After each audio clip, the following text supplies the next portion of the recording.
Gimana teman-teman untuk share screen-nya apakah udah kelihatan ya?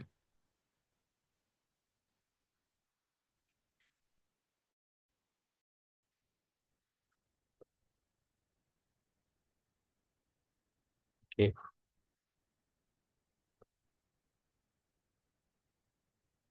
Baik. Untuk materi kali ini, seperti yang sudah saya sebutkan di awal, jadi kita hari ini akan belajar terkait dengan menulis isi saintek seperti itu. Nah, sebelum kita lebih dalam mengulik terkait dengan isi saintek ini seperti apa, jadi mungkin di awal aku rasa teman-teman yang hadir di sini udah cukup familiar ya, udah pasti pernah mendengar terkait dengan isai seperti itu. Kemudian teman-teman juga pasti sudah sedikit tidaknya sudah tahulah tentang gambaran isya itu seperti apa, seperti itu. Jadi pada kegiatan ini kita akan belajar tentang ISA Saintek. Jadi mungkin uh, ada yang mau ini nggak buat teman-teman terkait dengan mungkin menyampaikan pendapatnya gitu terkait dengan pengalamannya mengenai ISA seperti itu. Menurut teman-teman itu ISA itu apa sih gitu? Ada yang mau jadi volunteer nggak?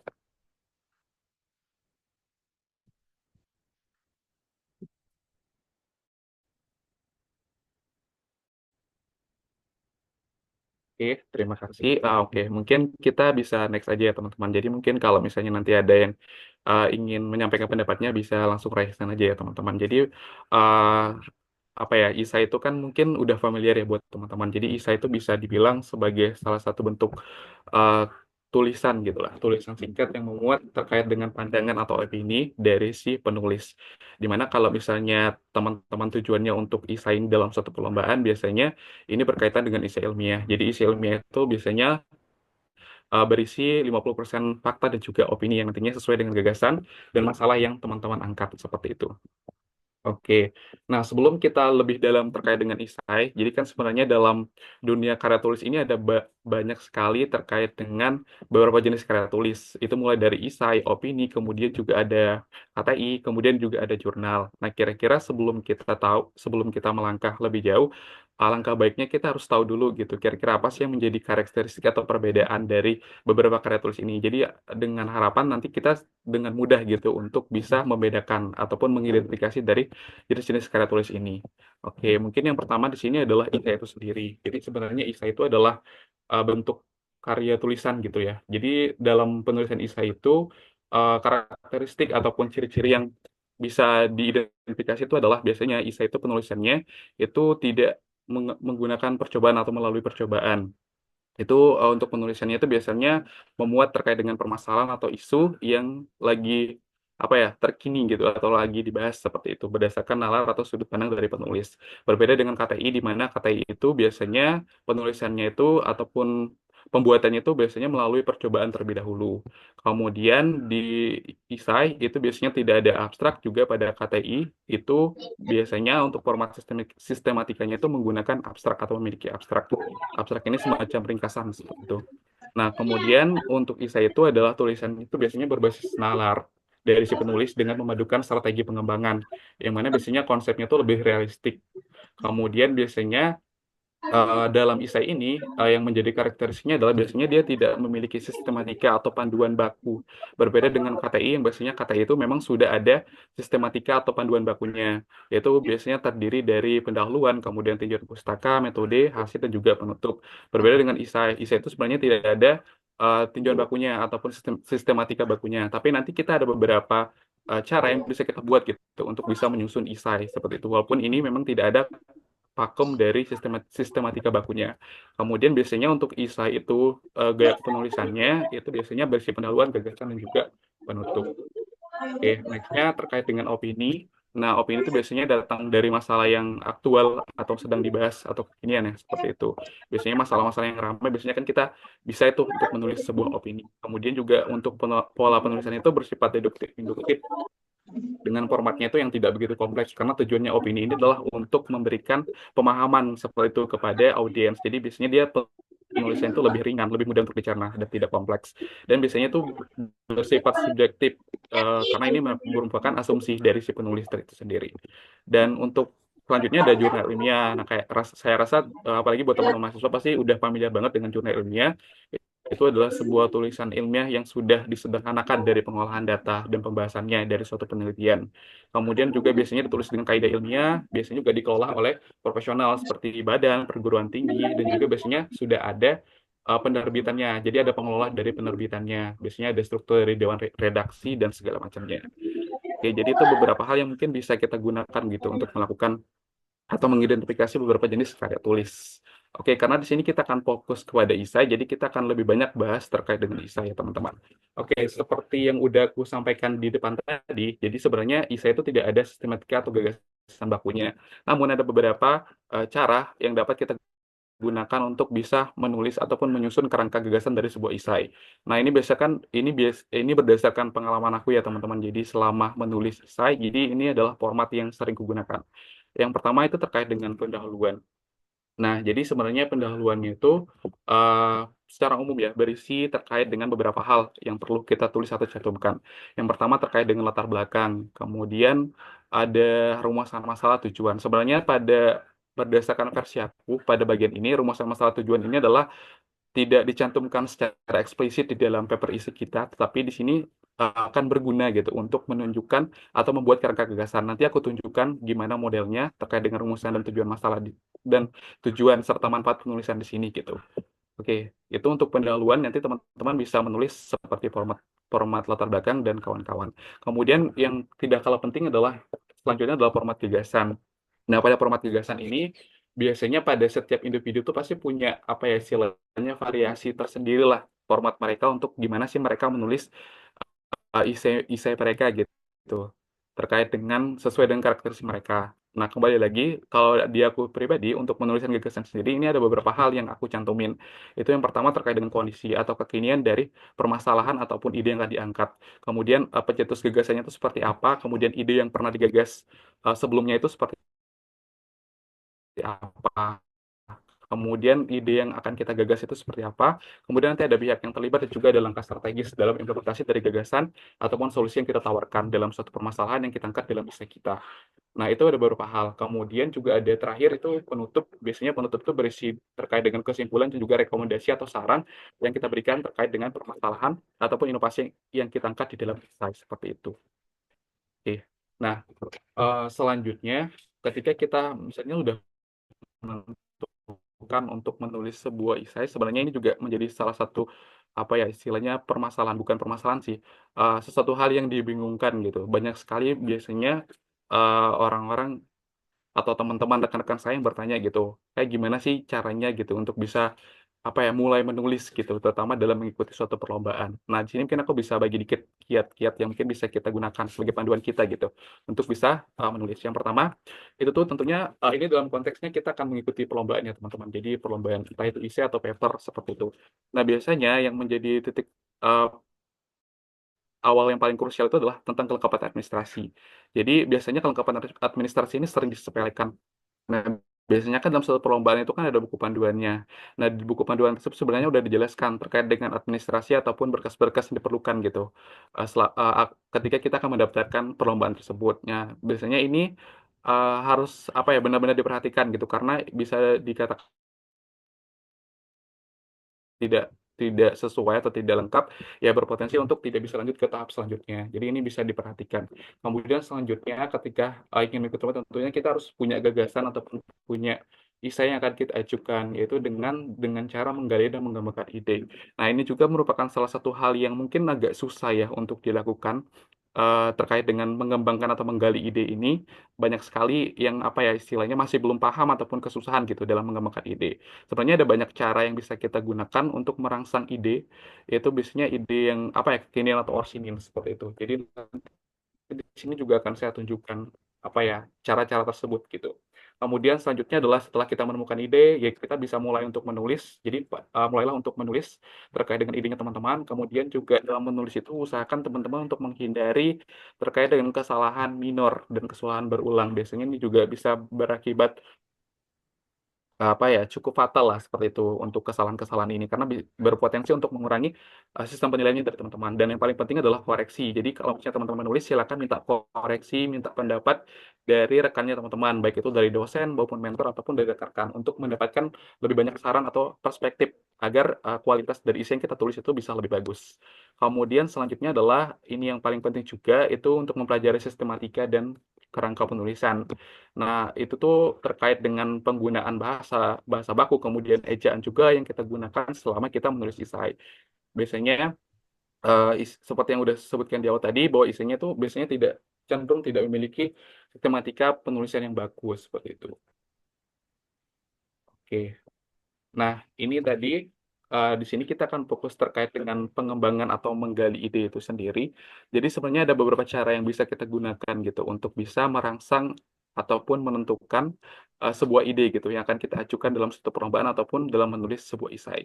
Mungkin yang pertama di sini kita adalah dengan membaca. Ya, saya rasa membaca ini adalah salah satu kegiatan penting ya gitu dalam memperoleh berbagai informasi. Nah, dari informasi yang kita dapatkan dari membaca ini akan bisa kita proses gitu untuk menggali ataupun mengembangkan sebuah ide. Nah, membaca ini ya mungkin ada banyak sekali referensinya, entah itu dari buku, jurnal, ataupun dari media sosial tentang isu-isu terkini terutama. Karena kan biasanya isai itu apa ya istilahnya akan lebih bagus gitu kalau kita membahas terkait dengan isu-isu terkini yang sedang tren ataupun sedang banyak dibicarakan seperti itu. Jadi lebih up to date lah.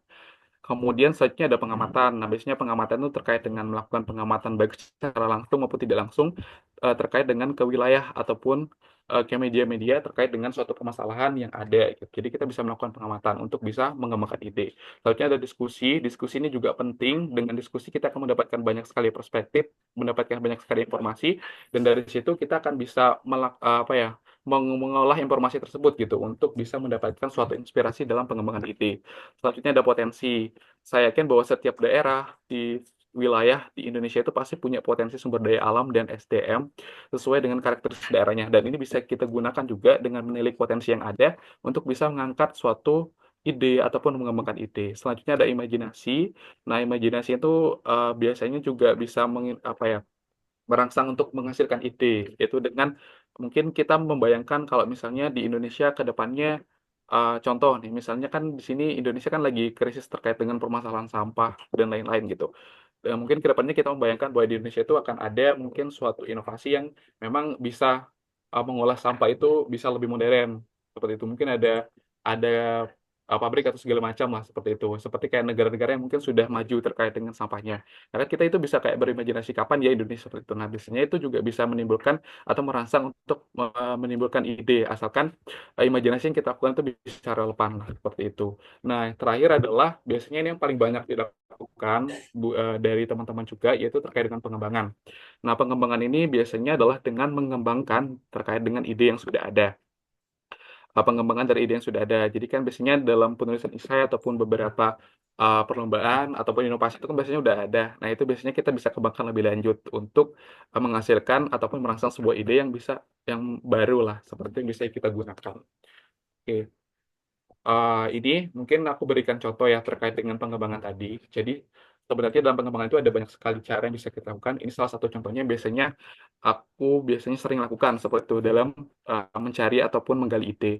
Nah, kalau misalnya teman-teman mahasiswa pasti udah familiar dengan ini, PKM, Program Kreativitas Mahasiswa. Jadi kan PKM ini adalah salah satu bentuk eh, apa ya, bentuk acara tahunan lah gitu di bidang kreativitas dan inovasi bagi mahasiswa di perguruan tinggi di seluruh Indonesia. Jadi dari PKM, dari judul PKM yang sudah pernah lolos pendanaan, baik itu lolos PIMNAS dan sebagainya, itu bisa kita gunakan atau bisa kita kembangkan untuk menghasilkan suatu ide gitu dalam suatu penulisan esai. Nah, ini contoh, ini misalnya contoh dalam PKM GT. Jadi dulu sebelum di tahun 2020 ke bawah itu ada dulu namanya skema PKM GT atau kegiatan tertulis. Tapi kalau sekarang 2021 ke atas itu kayaknya sudah tidak ada, sudah digantikan, mungkin bisa bisa dibilang semi linear dengan PKM GFT ataupun PKM VGK lah seperti itu. Nah, ini aku kasih contohnya dari PKM GT. Jadi teman-teman bisa search aja di Google kayak misalnya lolos pendanaan PKM GT. Nanti kan akan ada muncul pengumumannya. Nah, dari pengumuman tersebut nanti teman-teman bisa pilih aja kayak bisa membaca kira-kira nanti mana ya yang cocok untuk dikembangkan.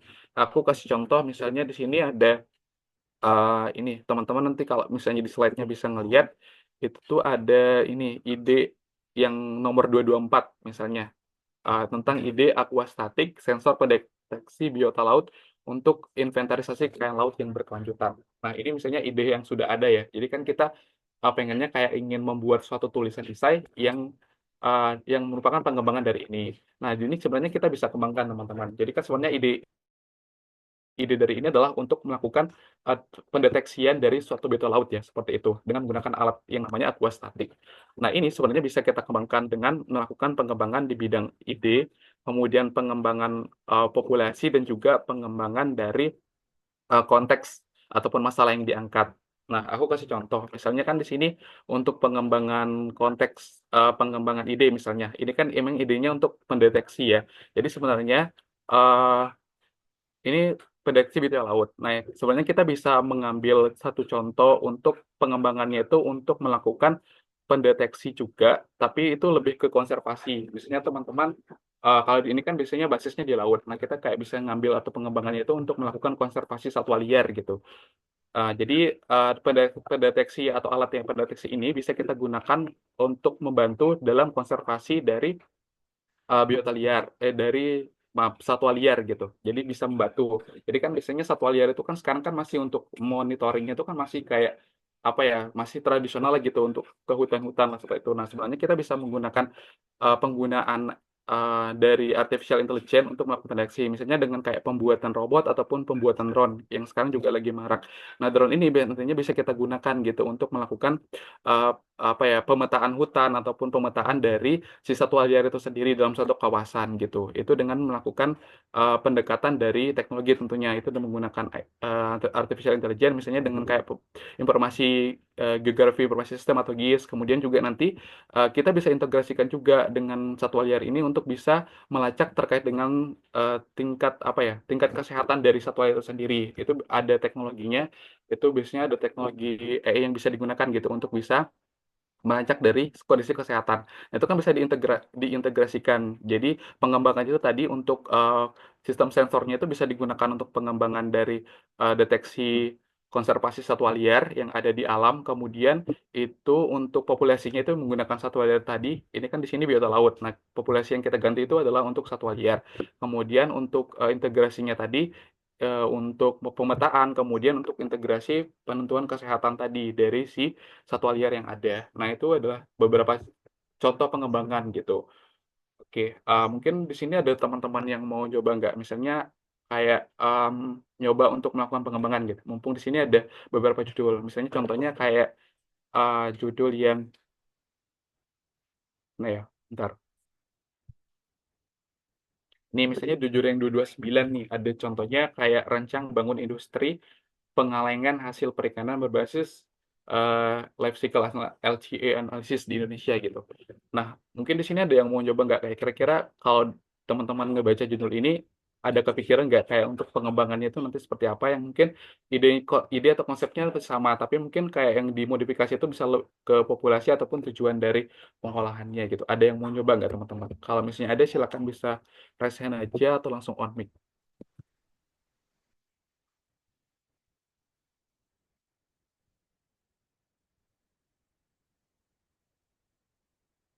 Oke, tampaknya mungkin teman-teman di sini masih ini ya, masih malu-malu atau seperti apa. Jadi eh, nanti mungkin bisa kita diskusikan lebih lanjut gitu. Jadi ini ada beberapa eh, bisa dibilang sebagai contoh lah gitu untuk pengembangan ide tadi.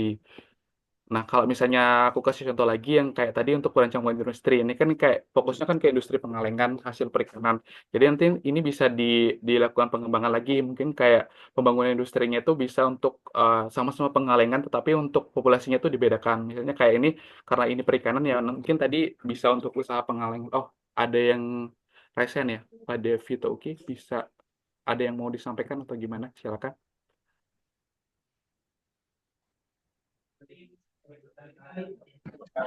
Mau mencoba, Kak. Oh iya, silakan.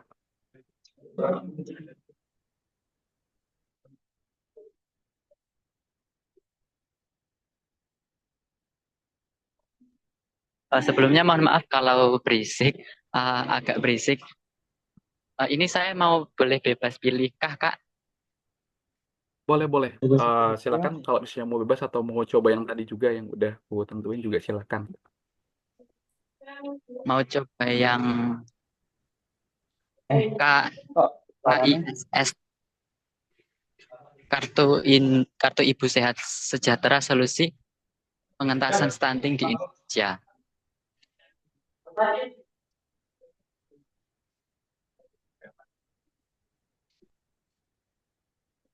Iya, oke. Silakan gimana untuk pengembangannya mungkin ada kepikiran dari Vito gimana? Baik, di situ sebenarnya masih agak bingung sih Kak. Ini misal saya ubah menjadi, mungkin hasilnya ini kan dari penjualan sampah. Itu apakah boleh saya ubah hasil dari eh, misal hasil apa ya? Hmm, hasil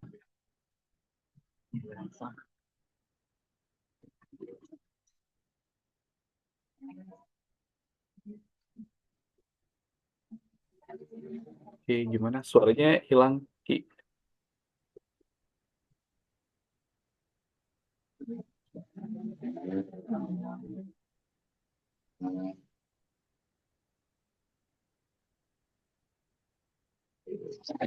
Halo, halo. Apa dari mungkin sinyalku ya yang penjualan. memang Oke, gimana gimana?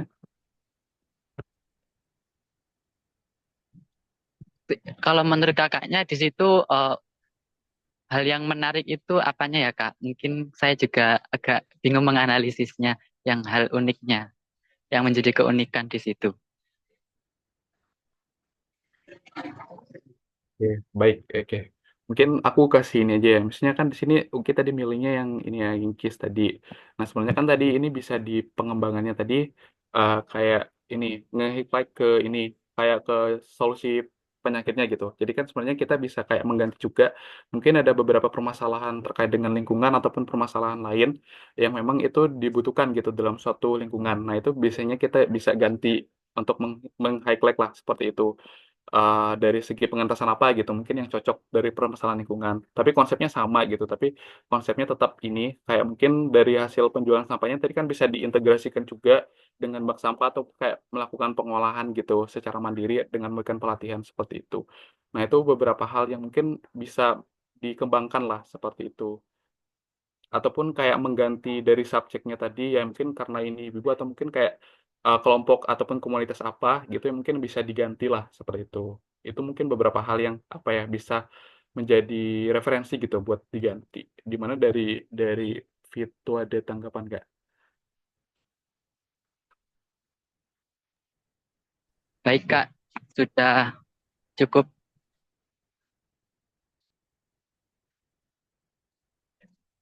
Kalau misal itu programnya saya ganti tentang misal campak atau TBC itu bisa ya Kak ya? Oke bisa bisa jadi bisa gitu. Dengan catatan ya kayak kita bisa ngelihat dulu potensi atau TBC-nya itu misalnya di daerah tersebut itu seperti apa gitu kan nanti penerapannya ya mungkin berbasis daerah atau kayak seluruh Indonesia gitu. Nah, bisa seperti itu.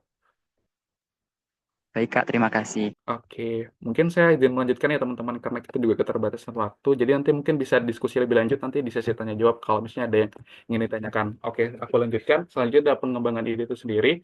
Nah, ada beberapa hal yang mungkin kita bisa lakukan dalam pengembangan ide yaitu terkait dengan ide yang kita buat itu harus bisa menjawab 6 pertanyaan 5W+1H gitu tentang siapa nanti sasarannya, kemudian uh, uh, bagaimana idenya atau inovasinya, kemudian nanti di mana dan kapan penerapannya. Kemudian juga kita harus bisa mengintegrasikan ide tersebut dalam berbagai aspek dengan melihat dari aspek ekonomi, sosial, dan lingkungan agar lebih banyak perspektif dan referensi yang bisa kita gunakan untuk penulisan. Jadi akan lebih bagus ketika ada integrasi. Kemudian juga membutuhkan diskusi, karena diskusi ini juga perlu dilakukan untuk mempertimbangkan banyak sekali masukan atau perspektif dari orang-orang yang mungkin bisa kita ajak untuk melakukan diskusi.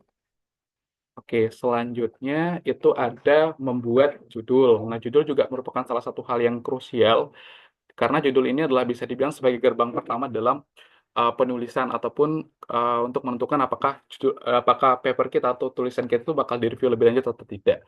Nah, dalam pembuatan judul ini usahakan dalam pembuatan judul ini kalau berdasarkan dari pengalaman aku ya teman-teman. Jadi teman-teman biasanya buat yang mungkin bisa menarik atau unik gitu. Jadi kayak bisa membuat pembaca bisa terpikat dan rasa ingin tahu lebih dalam untuk membaca isinya. Kemudian juga harus membastis. Membastis itu artinya kayak kekinian dengan pemilihan diksi yang kuat gitu. Kemudian juga singkat, berisi dan padat itu biasanya untuk maksimal 20 kata lah seperti itu. Ini ada contohnya di samping. Judul pertama ini ada kayak judul yang pertama yaitu pemetaan limbah kayu sebagai pembangkit listrik di Kabupaten Wonosobo. Kemudian yang kedua, Wonosobo Mandiri Energi 2030, solusi krisis energi melalui pemanfaatan nilai guna limbah kayu sebagai pembangkit listrik Kabupaten Wonosobo. Nah, kalau misalnya teman-teman dikasih kesempatan untuk milih, teman-teman pasti nanti bakal milih yang apa ya, maksudnya yang bisa unik dan menarik gitu. Pasti nanti teman-teman, kalau aku misalnya dikasih kesempatan untuk milih, maka aku kan kayak memilih yang nomor dua gitu. Karena itu kayak bisa lebih menarik untuk dibaca seperti itu. Dibandingkan kayak judul yang pertama, kayak masih terlalu apa ya, belum ada menunjukkan sesuatu hal yang menarik atau unik gitu untuk dikaji ataupun dibaca lebih lanjut seperti itu. Kemudian selanjutnya,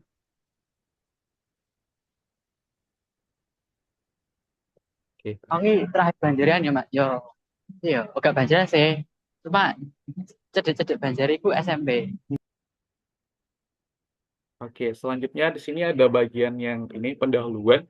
Jadi di pendahuluan tadi seperti yang udah aku mention di awal itu ada latar belakang, kemudian ada tujuan, ada rumus masalah juga manfaat. Nah di latar belakang ini biasanya kayak berisi ulasan singkat itu biasanya 1 sampai 1,5 halaman yang nantinya biasanya dapat kita gunakan untuk mengisi data, potensi masalah dan juga dampak masalah yang dilakukan seperti itu. Kemudian di tujuan ini tadi itu sebenarnya tidak ditulis secara eksplisit di esai kita.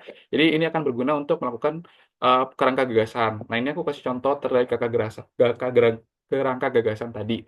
Nah, di sini judulnya tadi sama terkait dengan yang Wonosobo tadi. Jadi di sini aku udah nyusun kayak alangkah lebih baiknya sebelum penulisan itu kita membuat kerangka gagasan seperti ini gitu untuk memudahkan kita dalam penulisan.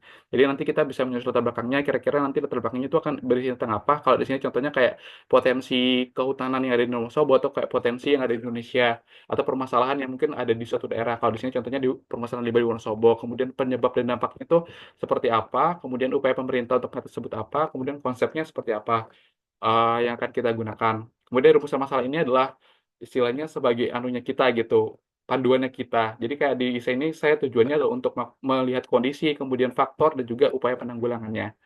Nah, ini bisa teman-teman baca lebih lanjut ya nanti. Bisa teman-teman baca lebih lanjut terkait dengan hal-hal ini karena kita ini ya teman-teman waktunya kayaknya tinggal bentar lagi gitu. Jadi nanti dielaborasi lagi gitu nanti kayak penyebabnya seperti apa, dampaknya, kemudian upayanya itu seperti apa. Jadi teman-teman nanti bisa data seperti ini gitu untuk mempermudahkan kita dalam penulisan. Oke, selanjutnya ini adalah gagasan tadi. Dalam penulisan gagasan ini ada beberapa strategi yang bisa aku gunakan. Itu dengan mencantumkan kondisi terkini, kemudian solusi sebelumnya yang sudah ada untuk mengatasi permasalahan yang ada, kemudian dari idenya tentang penjelasan ide yang kita angkat, kemudian nanti ada pihak terlibatnya siapa aja, kemudian ada langkah strategis untuk mengimplementasikan langkah tersebut. Nah, ini terakhir kita di bagian kesimpulan. Nah, di kesimpulan ini kalau dari perspektif aku sendiri, itu biasanya cukup ditulis dalam satu paragraf dengan memuat 3 poin penting, yaitu penjelasan permasalahan, kemudian inovasi gagasan hasil analisis yang telah kita lakukan, dan juga prediksi keberlanjutannya seperti apa. Ini ada contohnya yang Wonosobo tadi gitu. Jadi sesuai dengan 3 poin ini. Oke, terakhir ada sumber bacaan. Nah, aku rasa teman-teman udah familiar terkait dengan penulisan daftar pustaka dan citasi untuk penulisan esai ataupun dari paper lainnya. Ini juga ada rekomendasi untuk jurnal gratis yang bisa teman-teman akses dalam mencari referensi.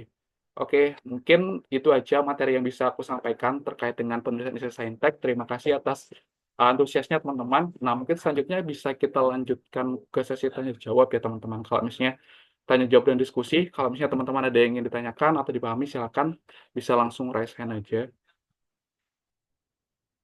Oke, yuk teman-teman yang mau nanya-nanya nih sama Kak Alif bisa langsung di raise hand. Nah ini udah ada penanya pertama nih Kak Alif dari Kak Rahmadita. Halo Kak Rahmadita. Halo Kak, Oke, izin boleh. bertanya. Ya, Saya juga pernah membuat esai di UGM. Tapi ya Kak, eh, setelah saya lihat materi yang disampaikan sama Kak Alif, saya baru menyadari dari judul saya itu sepertinya kurang menarik dibandingkan dengan peserta yang lain. Jadi, bagaimana trik supaya kita bisa membuat judul yang menarik bagi yang pemula gitu, Kak? Dan bagaimana eh, bagaimana cara menyusun eh, referensi yang telah kita tulis di bagian esai, Kak. Dari pengalaman Kak Alif itu aja. Oke, terima kasih Kak Rahmadita. Nah, dari Kak Alif mau langsung dijawab dulu atau kita kumpulin pertanyaannya dulu, Kak? Ya, mungkin bisa kita kumpulin aja pertanyaannya gitu. Jadi silakan Oke, buat teman-teman. baik. By the way, untuk sesi Q&A kita kali ini ada 10 menit ya, teman-teman. Oke, selanjutnya dari Kak Faturido. Silakan, Kak. Oke, terima kasih ya Rafa ya. Merupakan apresiasi dari saya atas pencerahan lagi dari calon mentor satu. Saya izin bertanya karena besok nih mau presentasi final esai. Bagaimana membuka dan menutup presentasi esai yang sangat luar biasa sehingga layak juara. Mungkin seperti itu. Terima kasih. Oke, terima kasih Kak Rido. Next, ini pertanyaan dari Kak Yoga. Halo Kak Yoga. Halo, ya Halo, mungkin silakan ya. pertama-tama aku pengen bilang makasih udah dikasih kesempatan buat nanya ini.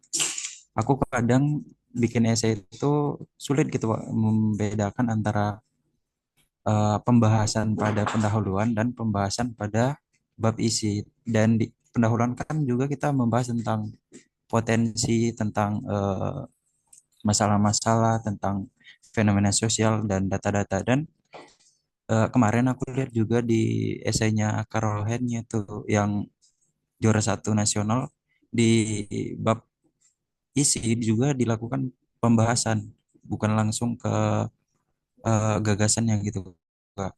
Itu nanti cara kita membuat membedakan itu gimana, Kak? Oke, makasih.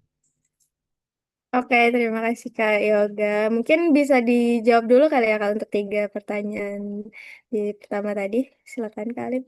Oh iya, oke. Terima kasih teman-teman yang sudah apa ya antusias untuk bertanya. Terima kasih juga kepada beberapa sudah membantu. Oke, mungkin aku mulai dari pertanyaan yang pertama terkait dengan gimana sih tips penyusunan judul gitu, judul penulisan esai, sama tadi kayak referensi untuk penulisan referensi untuk daftar pustaka. Jadi sebenarnya tadi kan aku udah ngasih ini ya, ngasih di slide tadi itu ada kayak untuk pembuatan judul itu usahakan judulnya itu harus unik, menarik, kemudian bombastis, dan juga harus singkat, padat, dan berisi atau minimal 20 kata gitu. Nah, itu sebenarnya bisa kita terapkan ya teman-teman. Jadi kalau misalnya aku dalam pembuatan judul itu biasanya aku ada formula, formula bukan formula khusus sih. Kayaknya ini udah juga dipakai. Mungkin kalau aku ngelihatnya kayak mungkin dari teman-teman juga memakai ini gitu. Tapi ini kayak bisa digunakan secara umum gitu dan biasanya itu juga bisa menampilkan ataupun kayak menghasilkan suatu judul esai yang menarik gitu untuk bisa dibaca lebih lanjut gitu. Nah, biasanya kalau aku dalam pembuatan judul esai itu aku ada mencantumkan yang pertama eh, nama gagasan atau akronim. Misalnya kayak tadi kalau misalnya teman-teman kayak membuat suatu inovasi tentang apa ya pembuatan alat ataupun kayak suatu program seperti itu. Nah, itu biasanya ada akronim atau ada namanya gitu. Nah, itu teman-teman nanti bisa kayak di awal itu membuat akronim atau nama gagasannya itu seperti apa. Kayak contoh tadi, misalnya aku kayak tadi ngenulisnya tentang Wonosobo Mandiri Energi. Nah, itu kan eh, sebagai bentuk dari nama gagasan gitu. Nama gagasan. Jadi aku ngasih akronim di awal atau nama gagasan gitu. Sebenarnya gagasan atau nama akronim itu nggak mesti harus di awal. Jadi nanti teman-teman bisa variasikan aja gitu. Gimana enaknya ketika teman-teman baca judul itu gitu. Jadi nggak mesti di awal. Nah, cuma ini kayak mungkin formula yang bisa aku bagikan aja sih teman-teman. Jadi salah satu bentuk referensi aja. Jadi di awal aku kayak biasanya ngasih akronim atau nama gagasan. Tadi kayak contohnya kayak Wonosobo Mandiri Energi. Nah, setelah akronim atau nama gagasan tadi, itu aku ngejelasin terkait dengan solusi atau inovasi yang aku angkat. Nah, itu kan tadi inovasinya untuk Wonosobo Mandiri Energi kan tentang solusi krisis energi ya. Jadi aku tulisnya itu sebagai satu inovasi. Jadi solusi krisis energi itu adalah inovasinya yang bakal aku angkat di Wonosobo di program Wonosobo Mandiri Energi tadi. Nah, setelah akronim, kemudian inovasi, aku lanjutkan ke bagian masalahnya. Sebenarnya yang menjadi masalah yang akan diselesaikan dalam essay ini apa gitu. Jadi aku tulis juga di bagian judul. Nah, di masalahnya tadi kan karena di Wonosobo itu kan ada banyak timbulan limbah ya, permasalahan limbah kayu. Jadi masalahnya tadi adalah sebagai bentuk penyelesaian dari timbunan limbah kayu yang ada di Wonosobo. Jadi aku tulis secara eksplisit sebagai bagian dari masalah. Kemudian terakhir baru aku tuliskan solusi. Itu sebenarnya untuk menyelesaikan masalah apa tujuannya atau tujuannya dari penulisan itu untuk apa. Nah, tujuannya tadi kan untuk meningkatkan apa ya tadi aku lupa. Tujuannya sebagai ini ya solusi. Ntar aku lihat lagi, aku rada-rada lupa judulnya. Oke, solusinya tadi kan sebagai pembangkit listrik di Kabupaten Wonosobo gitu. Jadi itu beberapa formula. Jadi formulanya itu ada akronim nama gagasan, ditambah inovasinya apa, kemudian masalahnya apa, dan juga solusi atau tujuannya. Oke, mungkin aku kasih ini lagi kayak apa ya? Contoh lagi, misalnya kayak ini. Contoh misalnya ada judul isai tentang kayak wayang kulit kekinian misalnya judulnya. Itu kayak inovasi penyuluhan bahaya hipertensi pada lansia gitu. Jadi kan wayang kulit kekinian itu kan nama programnya. Kemudian kayak solusinya apa? Itu kayak solusi ataupun idenya itu adalah sebagai bentuk inovasi penyuluhan dari bahaya hipertensi. Masalahnya itu adalah bahaya hipertensi tadi, kemudian itu sebagai solusi atau tujuannya adalah untuk membantu dari penyelesaian masalah pada lansia seperti itu. Jadi teman-teman bisa menggunakan formulasi itu. Nah, itu sebenarnya bisa di ini juga dibolak-balik lah gitu sesuai dengan apa ya kemauannya teman-teman gitu. Itu kalau tip penyusunan judul dari aku. Kemudian untuk referensi atau gagasan, ya teman-teman nanti perhatikan lagi. Teman-teman kan biasanya buat baca buku panduan kan terkait dengan referensi atau judulnya. Nah, referensi atau judul itu kan biasanya udah ada formatnya tentu. Biasanya pakai format pastel atau fan coated gitulah. Nah, itu kan nanti teman-teman bisa sesuaikan gitu. Nah, kalau dari aku pribadi dalam menulis esai, itu pengalaman aku biasanya dalam menentukan citasi atau daftar pustaka, aku tuh biasanya mencantumkan minimal tiga jurnal internasional dan juga eh, lebih biasanya minimal tiga lah, tiga jurnal internasional dan lima jurnal nasional gitu. Atau referensi nasional. Kenapa demikian?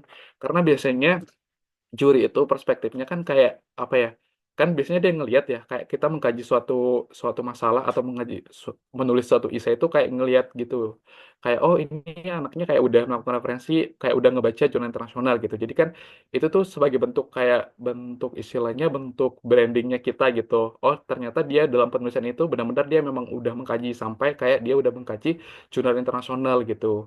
Jadi istilahnya dalam bentuk branding branding bagi kita lah gitu untuk memberikan nilai plus gitu dari ini. Kalau kita dalam penulisan itu kayak benar-benar memang memikirkan gitu terkait dengan referensi dan kualitas dari isinya kita gitu. Nah, itu biasanya salah satu tips dari aku gitu dalam penulisan referensi atau daftar pustaka gitu. Oke, mungkin ada ini dulu ada feedback kali ya. Kalau misalnya ada feedback silakan dari penanya pertama tadi aku lupa namanya tadi. Eh, saya Kak. Jadi Iya, silakan. harus jurnal, tidak boleh artikel ilmiah biasa, jadi harus jurnal Kak Alif. Ah, Oke, maksudku nggak juga sih, nggak harus jurnal ya. Jadi bebas gitu. Kayak teman-teman kan sumber referensi ada banyak kan, kayak ada dari buku, kemudian jurnal, kemudian juga ada dari artikel ilmiah dan segala macam.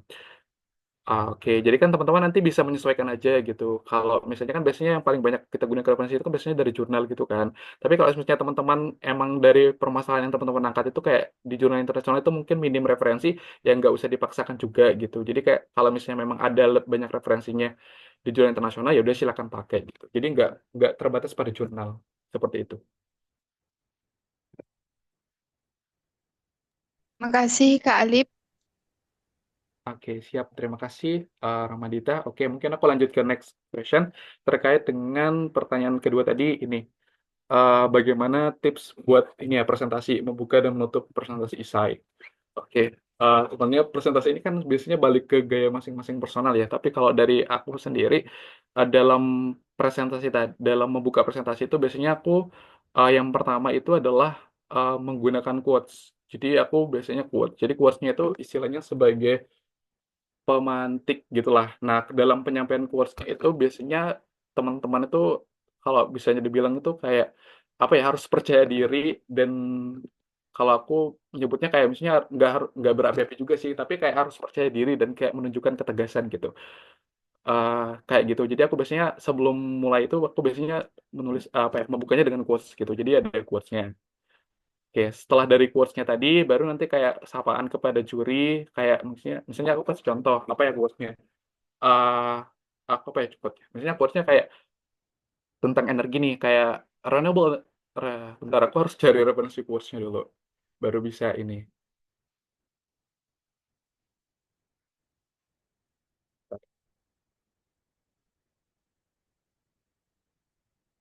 Oke, misalnya contohnya kayak gini, aku bukanya dengan quotes kayak, energi terbarukan adalah solusi masa depan Indonesia. Assalamualaikum warahmatullahi wabarakatuh. Selamat pagi dan salam sejahtera untuk kita semua. Yang terhormat Bapak Ibu Dewan Juri serta rekan-rekan finalis yang kami banggakan. Nah, pada bagian itunya usahakan kayak teman-teman harus kayak tegas, kemudian suaranya itu kayak ditinggikan gitu loh. Terutama kayak bagian sapaan. Intinya kayak menunjukkan teman-teman tuh kayak antusias dan percaya diri gitu. Jadi kita harus bisa bisa nge-highlight itu di depan juri gitu. Karena kan kayak 5 detik pertama itu kan kayak menentukan apakah juri ataupun orang-orang melihat kita itu akan lebih lebih fokus atau enggak gitu. Nah itu ya dari aku pribadi, selebihnya kayak bisa disesuaikan aja terkait dengan intonasi dan eh, penjabaran dari penyampaian materinya. Itu kalau penutupan. Kalau penutupannya sama, di terakhir aku biasanya juga ada quotes juga di terakhir, ada quotes juga di terakhirnya gitu. Jadi kayak lebih terakhir kan biasanya juga enggak, quotesnya juga sama sih kayak di awal tadi, kayak mungkin bisa disampaikan dalam bentuk yang lebih tegas dan percaya diri. Gitu sih kalau dari aku ya untuk itunya, untuk apa ya, tips membuka dan menutupnya gitu. Mungkin ada ini nggak, ada feedback dari siapa tadi? Rido ya yang nanya. Oh, Kak Oke, Ridho, mungkin cukup. ini, Kak. Oke, Oke, oke. cukup. Oke, terima Oke, kasih. terakhir mungkin ya, ini kayaknya masih ada 1 menit sisa untuk tanya jawab, jadi mungkin terakhir, ini terkait dengan pertanyaan ketiga tadi, membedakan pendahuluan dan gagasan, itu bagaimana membedakannya gitu. Nah, kalau dari aku pribadi, terkait dengan pendahuluan itu sebenarnya aku ada beberapa hal yang aku cantumin tadi, sebenarnya aku udah sampaikan tadi di slide tadi ya, untuk bagian pendahuluan. Nah, jadi biasanya aku di bagian pendahuluan itu mencantumkan beberapa hal gitu. Contoh nih kayak di pendahuluan itu, pertama di paragraf pertama misalnya itu tuh aku menjelaskan tentang potensi ataupun urgensi dari situasi atau urgensi masalah yang akan kamu angkat gitu. Jadi di situ aku ngejabarin potensi, situasi, dan urgensi dari masalah yang kamu angkat. Nah, itu biasanya di paragraf 1 untuk bagian pendahuluan ya, atau di latar belakang. Ya, pendahuluan. Kemudian selanjutnya nanti setelah bagian urgensi masalah, aku di paragraf 2-nya nanti nulis kayak dampak dampak dari masalah yang ditimbulkan itu seperti apa dan implikasinya itu seperti apa terhadap sasaran tadi. Kamu kan biasanya udah nentuin sasaran. Misalnya kayak energi tadi, sasarannya kan ke Wonosobo ya, ke Wonosobo. Jadi di bagian paragraf kedua nanti aku akan menuliskan dampaknya itu akan seperti apa, ke Wonosobonya itu seperti apa gitu. Itu biasanya aku nulisnya dampak dan implikasinya ke situ. Kemudian di paragraf ketiga itu baru nanti aku menulisnya itu adalah solusi yang pernah ada. Jadi dari si Wonosobo tadi sebenarnya sudah ada solusi yang pernah ditawarkan pemerintah. Nah, tapi dari solusi tersebut setelah dikaji itu memang belum belum apa ya, masih ada kelemahannya gitu lah, masih kurang. Nah, dari situ maka kita hadir menawarkan solusi kita untuk bukan menyempurnakan sih, kayak untuk mengatasi solusi masalah tadi yang sudah ada gitu. Jadi di situ. Jadi aku nuliskan solusi yang pernah ada. Baru nanti aku di terakhirnya itu ada thesis statement. Thesis statement. Nah, thesis statement ini adalah kayak memperkenalkan solusi yang aku tawarkan tadi. Itu solusinya tentang apa? Tadinya kan tentang Wonosobo. Jadi aku tulis eksplisit. Nah, untuk mengatasi permasalahan tersebut, saya menawarkan tentang Wonosobo Mandiri Energi. Nah, itu aku jelaskan di thesis statement tentang hal itu. Baru nanti masuk ke bagian gagasannya tadi, bagian apa ya, ke bagian gagasan.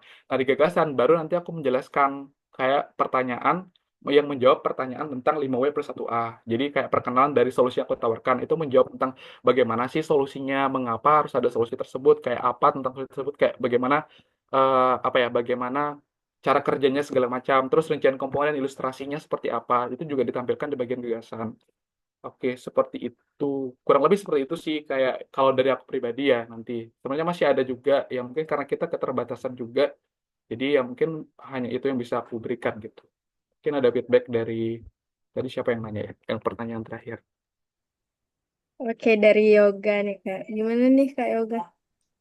Oke, Eh, makasih Kak Alif. Oke, baik. Oke, mungkin karena karena ini juga ya, udah kayak aku rasa untuk sesi tanya jawabnya udah cukup. Terima kasih buat teman-teman yang udah antusias. Terima kasih juga buat teman-teman yang ini juga udah memperhatikan materinya tadi. Kalau misalnya ada yang ingin ditanyakan lagi, mungkin kita akan diskusi di luar forum lebih lanjut lah seperti itu. Oke, terima kasih. Mungkin saya akhiri untuk sesi mentoring pada hari ini. Terima kasih banyak buat teman-teman. Salam sehat. Jadi karena kita sudah tadi buka dengan doa, ya mungkin kita bisa tutup dengan sama-sama melepaskan alhamdulillah, alhamdulillahirobbilalamin. Terima kasih. Silakan teman-teman bisa mengambil waktu bebas. Saya akhiri. Wassalamualaikum warahmatullahi wabarakatuh. Waalaikumsalam warahmatullahi wabarakatuh. Makasih sih Kak Alif atas materinya yang luar biasa insightful banget ya teman-teman. Nah teman-teman jangan kemana-mana dulu karena kita masih ada dua calon mentor ANSA lagi yang akan mempresentasikan terkait materinya